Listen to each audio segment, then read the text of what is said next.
આજના સમયમાં જરા જુઓ, ફાસ્ટ ફૂડ અને પ્રોસેસ્ડ ફૂડનું ચલણ કેટલું બધું વધી ગયું છે અને તેની સાથે જ અનેક નવી અને ગંભીર બીમારીઓ પણ એટલી જ ઝડપથી ફેલાઈ રહી છે. પણ જરા વિચારો, શું એવું બની શકે કે આપણી આજની આ આધુનિક સ્વાસ્થ્ય સમસ્યાઓનો સૌથી મોટો અને અસરકારક ઉકેલ કોઈ લેબોરેટરીમાં નહીં, પરંતુ આપણા પૂર્વજોના પ્રાચીન રસોડામાં છુપાયેલો હોય?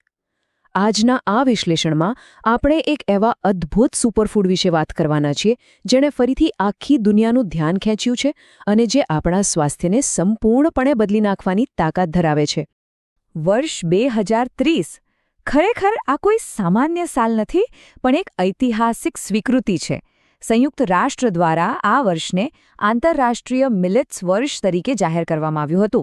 આ બહુ મોટી વાત છે, કારણ કે આ સ્પષ્ટપણે દર્શાવે છે કે આખા વિશ્વમાં આ પ્રાચીન અનાજનું મહત્વ હવે સમજવામાં આવી રહ્યું છે.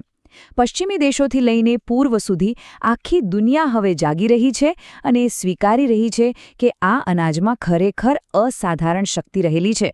ચાલો જલ્દીથી જોઈ લઈએ કે આજે આપણે કઈ કઈ બાબતો પર ચર્ચા કરવાના છીએ.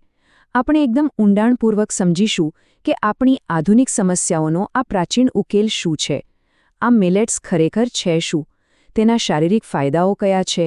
તે ગંભીર બીમારીઓ સામે કેવી રીતે રક્ષણ આપે છે? તેને રોજિંદા આહારમાં કેવી રીતે લઈ શકાય? અને હા, તેને ખાતી વખતે કઈ જરૂરી સાવચેતીઓ રાખવી જોઈએ? તો સૌથી પહેલાં વાત કરીએ આપણી આજની જીવનશૈલી અને તેની સામે આપણા પ્રાચીન ઉકેલ વિશે. આપણી આજની સૌથી મોટી કડવી સચ્ચાઈ શું છે ખબર છે? આપણું આધુનિક આહાર, જેમાં ફાસ્ટ ફૂડ અને રિફાઇન્ડ અનાજનું પ્રમાણ ખૂબ વધી ગયું છે, અને તે જ આજની મોટાભાગની બીમારીઓનું મૂળ છે.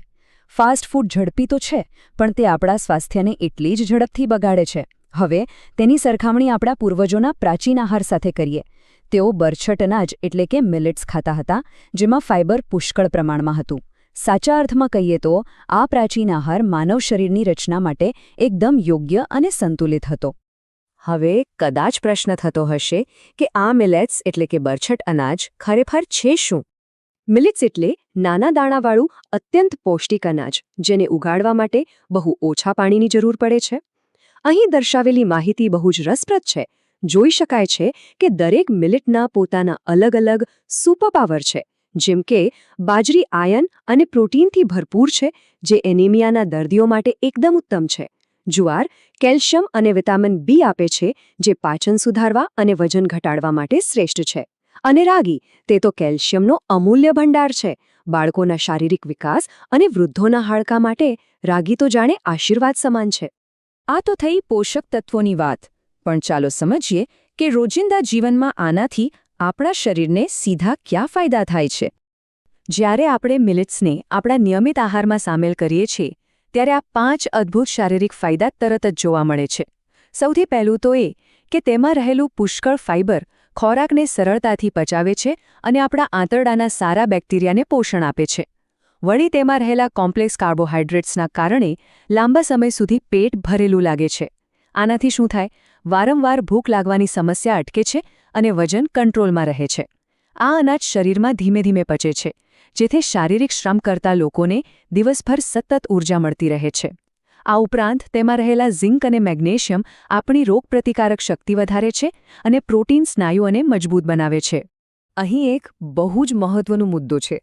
આ હકીકત સાંભળીને કદાચ તમને નવાઈ લાગશે.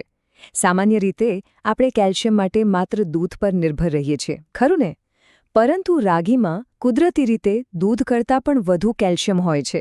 હા, ખરેખર. બાળકોના ઝડપી શારીરિક વિકાસ માટે અને ઉંમર વધવાની સાથે આપણા હાડકાને મજબૂત રાખવા માટે રાગીથી સારું બીજો કોઈ કુદરતી સ્ત્રોત ભાગ્યે જ મળી શકે. ફક્ત રોજિંદા ફાયદા જ નહીં, આ અનાજ આધુનિક સમયની ગંભીર બીમારીઓ સામે પણ એક મજબૂત ઢાલ બની શકે છે. ચાલો જોઈએ કેવી રીતે. અહીં સૌથી રસપ્રદ બાબત છે ગ્લાયકેમિક ઇન્ડેક્સ અથવા જીઆઈ.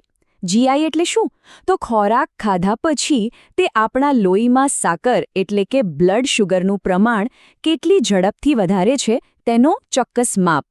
આપણે રોજિંદા જીવનમાં જે ઘઉં અને ચોખા ખાઈએ છીએ તેનો જીઆઈ ખૂબ ઊંચો હોય છે, જે શુગર વધારે છે.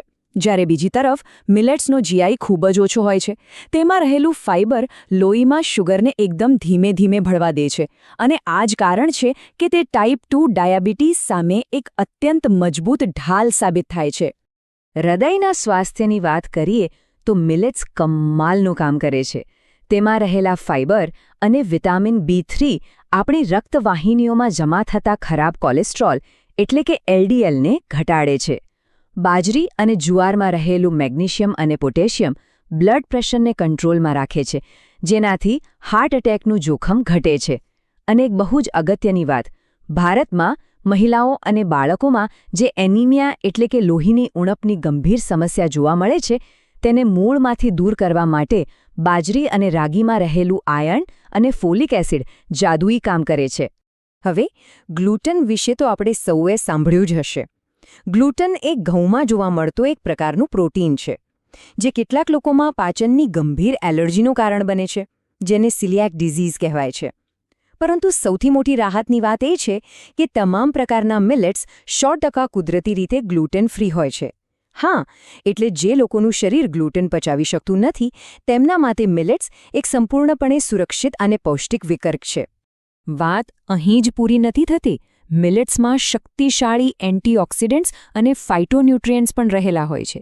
આ તત્વો શરીરમાં રહેલા નુકસાનકારક ફ્રી રેડિકલ્સનો નાશ કરીને કેન્સર જેવી ગંભીર બીમારીઓ સામે લડવામાં મદદ કરે છે. તેમાં રહેલું ઊંચું ફાઇબર ખાસ કરીને આંતરડા અને સ્તન કેન્સરનું જોખમ ઘટાડવામાં બહુ જ મદદરૂપ સાબિત થાય છે. અને આપણે આગળ જોયું તેમ રાગીનો સતત ઉપયોગ શરીરમાં કેલ્શિયમની પૂર્તિ કરે છે, જે મોટી ઉંમરે ઓસ્ટિયોપોરોસિસ એટલે કે હાડકાં પોચા પડવાની બીમારી સામે જોરદાર રક્ષણ આપે છે. આ બધું સાંભળીને ચોક્કસ એમ થાય કે આને જલ્દીથી આપણા ડાયટમાં સામેલ કરવું જોઈએ. તો ચાલો જોઈએ કે રોજિંદા આહારમાં મિલેટ્સ કેવી રીતે લઈ શકાય. આપણા પૂર્વજોનું ડહાપણ જુઓ. તેમની પાસે કદાચ કોઈ આધુનિક ડાયટિશિયન નહોતા, પણ તેમની ઋતુ અનુસાર અનાજ ખાવાની સમજણ ખરેખર પ્રશંસનીય હતી. જેમ કે બાજરીની તાસીર ગરમ હોય છે, તેથી શિયાળામાં તે શરીરને અંદરથી ગરમી આપવા માટે એકદમ શ્રેષ્ઠ છે. તેની બરાબર સામે જુઓ, જુવારની તાસીર ઠંડી હોય છે, જે પેટને ઠંડક આપે છે, તેથી ઉનાળા માટે તે ઉત્તમ છે. જ્યારે રાગી તો એવી છે કે જેને કોઈપણ ઋતુમાં ખાઈ શકાય. બસ આ પરંપરાગત ડહાપણ અપનાવવાથી જ આપણને મિલેટ્સનો પૂરેપૂરો ફાયદો મળી શકે છે. એક વાતનું ખાસ ધ્યાન રાખજો, આહારમાં ક્યારેય એકાએક અને મોટો ફેરફાર ન કરવો જોઈએ. આપણે આ 3 સરળ પગલાંથી શરૂઆત કરી શકીએ. પહેલું, અત્યારે જે ઘઉંનો લોટ વાપરીએ છીએ, તેમાં શરૂઆતમાં 20-30% જુવાર કે બાજરીનો લોટ મિક્સ કરીને રોટલી બનાવવાનું શરૂ કરી શકાય.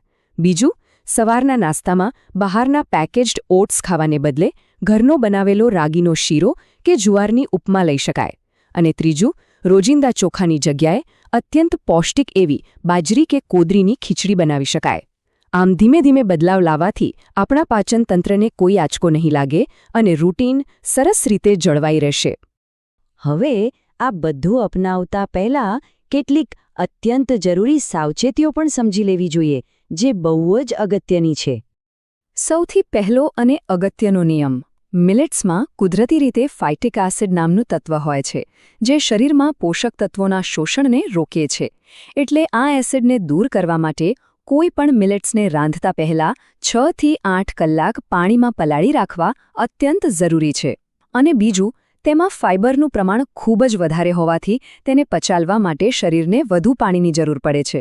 જો પૂરતું પાણી પીવામાં ન આવે તો કબજિયાતની સમસ્યા થઈ શકે છે. તેથી આખો દિવસ પાણી પીવાનું પ્રમાણ અચૂક વધારવું જોઈએ. આપણા આ વિશ્લેષણમાં આપણે હંમેશા વિજ્ઞાન આધારિત તટસ્થ માહિતી જ આપીએ છીએ, જેથી આપણું સંપૂર્ણ સ્વાસ્થ્ય જળવાઈ રહે. એટલે આ એક ખાસ તબીબી ચેતવણી સાંભળી લેવી. જે લોકોને થાઇરોઇડની ગંભીર સમસ્યા હોય, ખાસ કરીને હાઇપોથાઇરોઇડિઝમ, તેમને બાજરીનું સેવન મર્યાદિત માત્રામાં જ કરવું જોઈએ. એનું કારણ એ છે કે બાજરીમાં રહેલું ગોઇટ્રોજન્સ નામનું તત્વ થાઇરોઇડ ગ્રંથિના કામમાં દખલ કરી શકે છે. આવા કિસ્સામાં આહારમાં કોઈ પણ મોટો ફેરફાર કરતા પહેલા હંમેશા તમારા ડોક્ટરની સલાહ લેવી જ સૌથી હિતાવહ છે. તો જોયો ને, મિલેટ્સ માત્ર કોઈ નવો ટ્રેન્ડ નથી, પરંતુ તે પ્રકૃતિએ આપણને આપેલી એક અમૂલ્ય ભેટ છે. આ અનાજ માટે આપણા રસોડામાં થોડી જગ્યા બનાવવાથી માત્ર આપણું સ્વાસ્થ્ય જ નથી સુધરતું, પરંતુ પર્યાવરણને પણ ફાયદો થાય છે અને આપણા ખેડૂતોને પણ સીધો ટેકો મળે છે. તો અંતે એક બહુ જ વિચારવા જેવો પ્રશ્ન ઊભો થાય છે.